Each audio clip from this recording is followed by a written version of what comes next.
trabajar, trabajar y trabajar.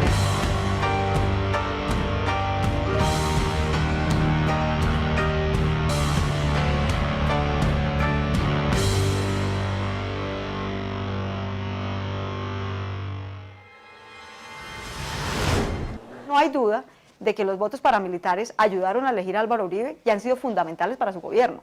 Sin los parapolíticos, el presidente Uribe no tendría la mayoría que ha tenido para poder gobernar, y es evidente que esos parapolíticos han tenido representación política, puestos, contratos, burocracia en el gobierno. Entonces ahí hay una clarísima connivencia y beneficio.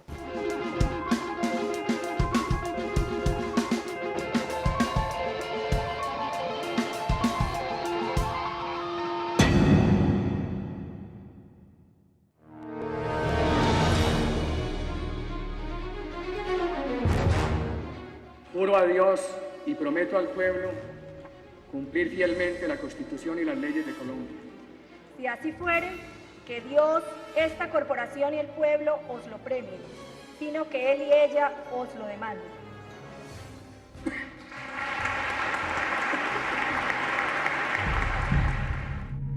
Es un verdadero fenómeno político. Gana la elección de Colombia por una abrumadora mayoría inesperada.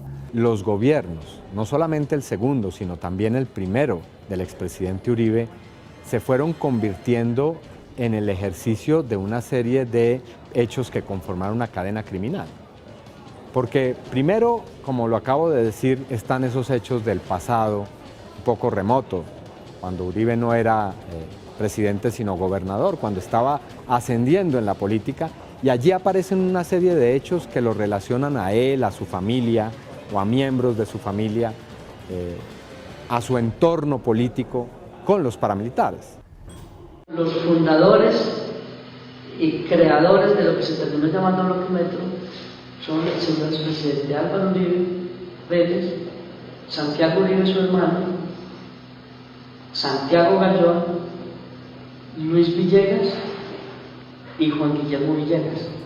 Los grupos paramilitares fueron en un inicio grupos de justicia privada con asesoramiento de mercenarios israelíes que buscaban frenar el accionar de las guerrillas en Colombia. Posteriormente se convirtieron en los nuevos carteles de la droga.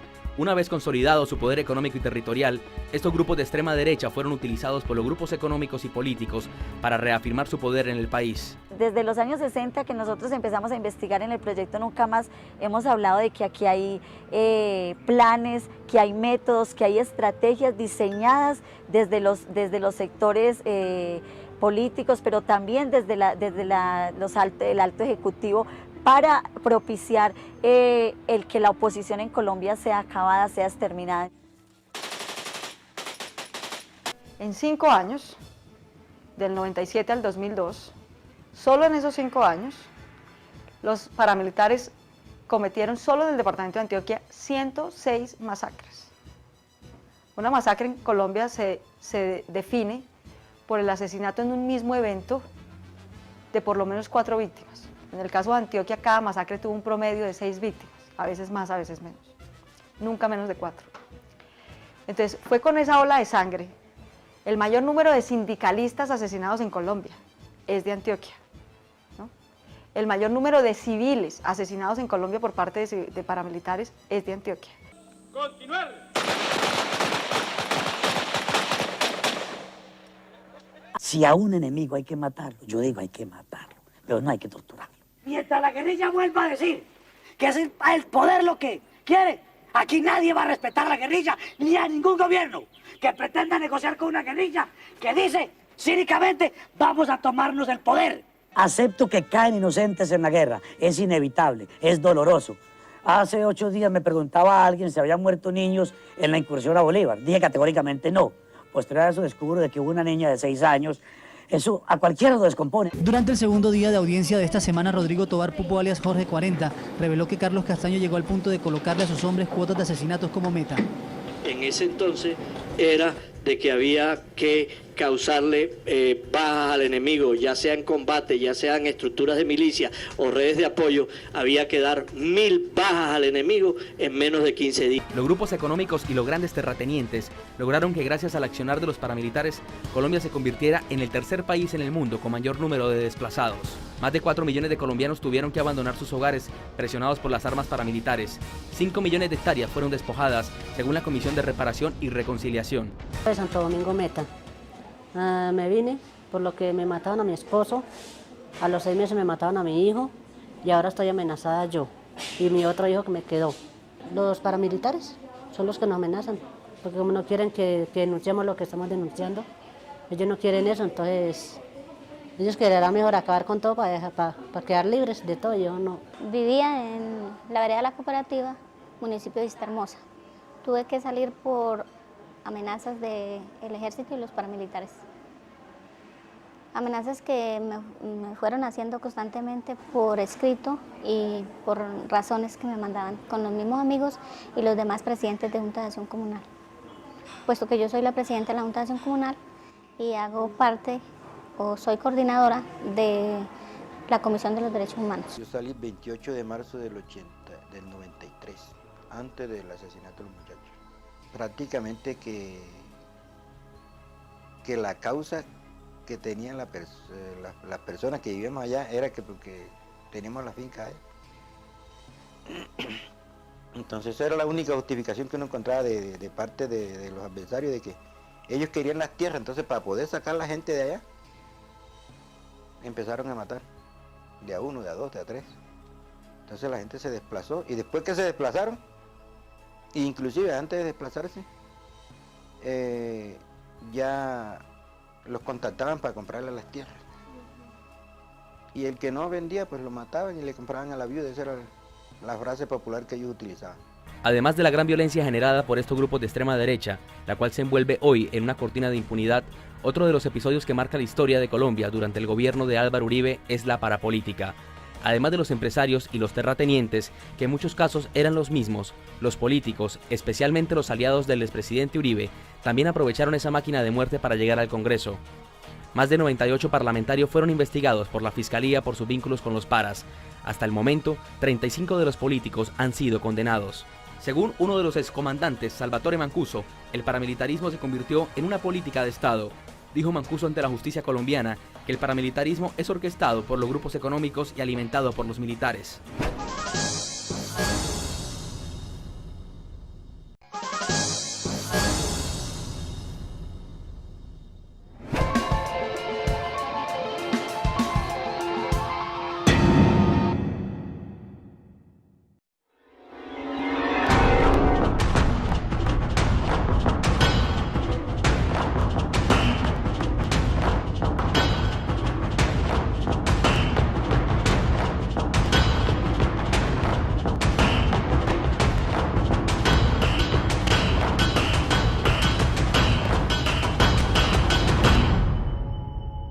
La parapolítica, es decir, la alianza entre estos escuadrones de la muerte y los políticos colombianos, tuvo su nacimiento en el Pacto de Realito, un acuerdo secreto firmado en el año 2001 por senadores, representantes, concejales y alcaldes para un proyecto político que prometía refundar al país, en alianza con estos grupos paramilitares.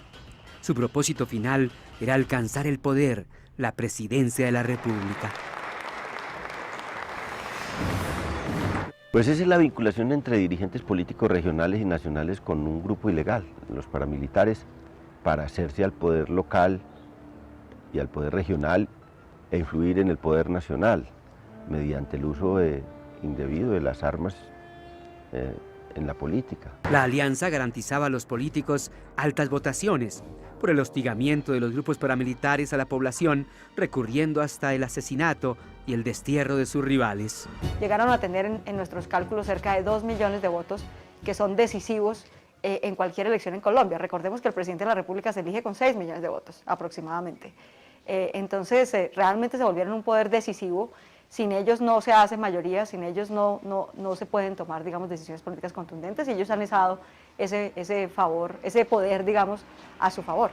Para nadie es un secreto en Colombia que cuando el presidente modificó la Constitución colombiana para hacerse reelegir, los paramilitares salieron de manera pública a hacer una campaña para reelegir el presidente y garantizar su impunidad. Eso no es un secreto en Colombia, no es un secreto lo de la parapolítica. El Partido Liberal y Conservador, que eran unos partidos mayoritarios, pues desde hace 150 años, resultaron minoría en esos territorios y surgieron unos grupos políticos nuevos, unos liderazgos nuevos, personas que de un momento a otro entraban en la política y obtenían grandes votaciones, grupos que nadie conocía y se apoderaban tanto de las alcaldías como de gobernaciones y elegían al Congreso una bancada importante. Entonces cruzamos esas dos cosas, esos fenómenos políticos extraños con esa expansión, y les encontramos una relación. Vimos que esa expansión paramilitar tenía intencionalidad de intervenir en política, de meterse en la política, de controlar la política, y también vimos que los políticos nuevos eran gente impulsada por esos grupos paramilitares, y los políticos viejos de las regiones tenían una intención manifiesta de unirse con esos grupos para mantener su poder o ampliarlo o consolidarlo y para influir en el nivel nacional. Esta realidad quedó documentada. Un video grabado en noviembre 25 del 2000 reveló imágenes de Iván Roberto Duque, alias Ernesto Báez, uno de los principales comandantes de los grupos paramilitares, en un curso de graduación de cuadros políticos para iniciar la ofensiva en pos de buscar votos a favor de sus candidatos en las elecciones del 2002, año en que estos votos impulsaron la elección de Álvaro Uribe Vélez.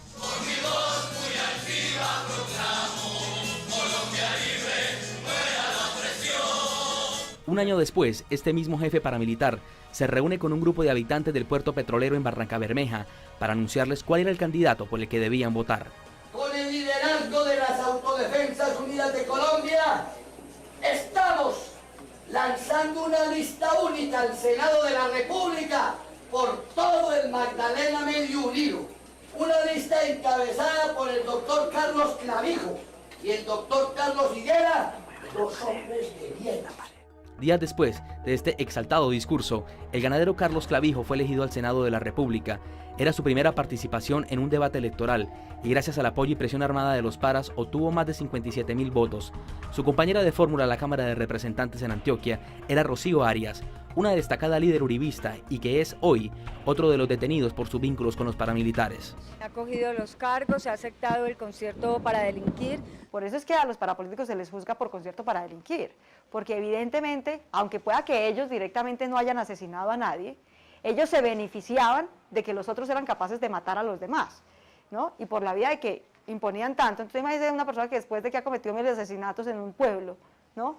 Dice, bueno, que espero que les haya quedado claro que aquí el que manda soy yo, ¿no? Que yo soy la autoridad y este es el que me gusta de amigo, este es el que me gusta de político. Era muy difícil oponerse a esas personas y tratar de hacer, digamos, campaña en unas condiciones justas. De hecho, muchos de los contrincantes fueron asesinados.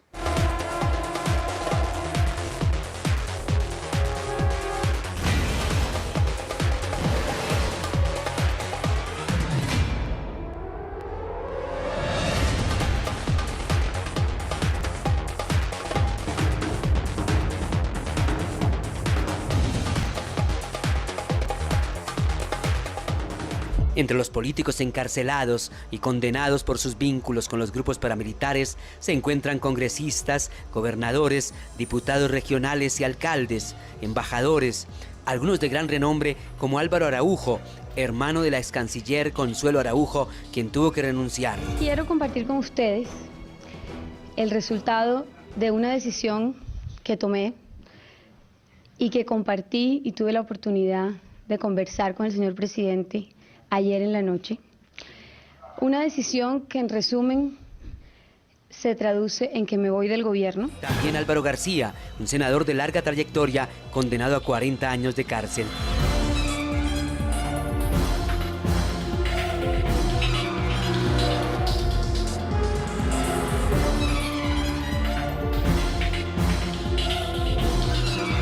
Yo voy a pedir a todos los congresistas que nos han apoyado que mientras no estén en la cárcel, a votar las transferencias, a votar la capitalización de Ecopetrol, a votar la reforma tributaria, porque nosotros, esa trampita de que yo no les puedo pedir el voto porque es inmoral, pero eso sí, que la oposición nos deje sin aprobar esta agenda legislativa, de ninguna manera, de combate somos.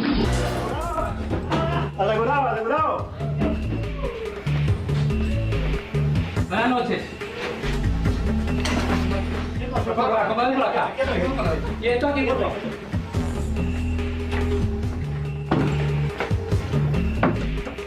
Señor, ¿cómo es su nombre? Salvador. ¿Sí? ¿Salvador qué? Señor, mira acá, por favor. Se para, por favor. 60.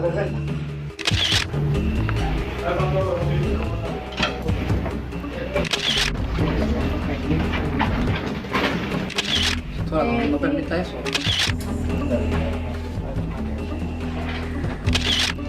La Corte Suprema de Justicia llamó al primo del hoy expresidente Álvaro Uribe a indagatoria en el año 2007 por los señalamientos del excomandante de las AUC, Salvatore Mancuso, y Eleanora Pineda, su brazo político, quienes declararon que Mario Uribe había hecho acuerdos políticos con los paramilitares. En el Consejo Superior de la Judicatura, infiltración del paramilitarismo y del narcotráfico.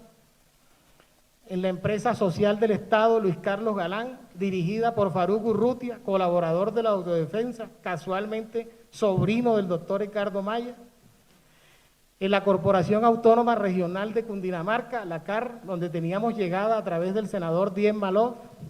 En la Dirección Nacional de Estupefacientes, penetrada por el paramilitarismo y el narcotráfico.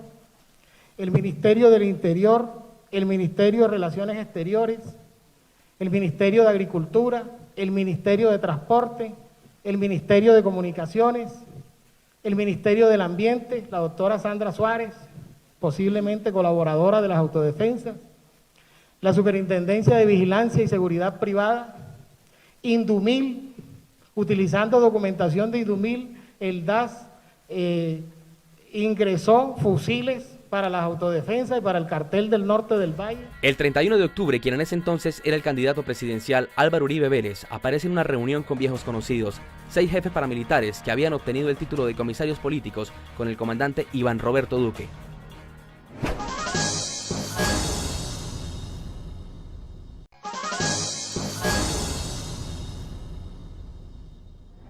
Este es un Estado de Derecho, este es un gobierno democrático, respetuoso de la ley. Y la clase alta apoyó a Uribe y cerró los ojos a la manera como Uribe estaba persiguiendo a las FARC. Y la prensa, y los medios, y la banca, y los empresarios apoyaron a Uribe, y lo apoyaron en la primera reelección, y lo apoyaron también en la segunda, porque esa es la verdad. Y hemos hecho una investigación muy rigurosa de lo que ha pasado, por ejemplo, en la zona de Montes de María, entre Sucre y Bolívar. Allí, ¿qué ocurrió? 40 masacres o más de los paramilitares, despoblamiento de la región, después vienen compradores que son gente muy dudosa, adquieren las tierras que han sido dejadas, desalojadas por los campesinos, y después vienen los grandes empresarios y le compran a estos primeros testaferros las tierras. Todos esos amigos íntimos, todos esos señores amigos íntimos del expresidente Álvaro Uribe Vélez, quien además les dijo: ya hemos pacificado la zona de Montes de María, ¿por qué ustedes no están comprando esas tierras? Mi compromiso es con la verdad. Estoy dispuesto a pedirle al señor presidente Álvaro Uribe públicamente que se desmovilice, que él también perteneció a la organización, él es fundador de un grupo de autodefensa.